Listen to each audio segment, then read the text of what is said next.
ఏం పేరు స్వామి?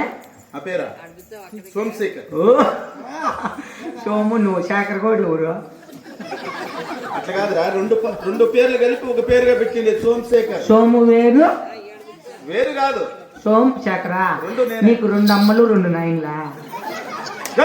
నీ మళ్ళీ సోమని పెట్టుకోలేమని శేఖరాన్ని పెట్టుకో. 2 పేర్లుగా కలిపి పెడితే మంచిదని బ్రాహ్మణుడు చెప్పింటే ఆ పేరు పెట్టినారు నాకు. పెట్టినారా నిన్ను తొట్టులో? నువ్వు పిలిచినేదా మాకు చెప్పు. అంటే నేను ఏ రోజు ఇంట్లో పని చేస్తాంటే బోకులో పిల్లి దొబ్బింది. అవి నేను దొబ్బేసినాను. నువ్వు తొలవరా, ఎవరి కోసం వచ్చినావు ఇంట్లోకి, వద్దురా అని గొర్రెలేకి వేసినాడు. నాకు గొర్రెలేకి వేది ఇష్టం.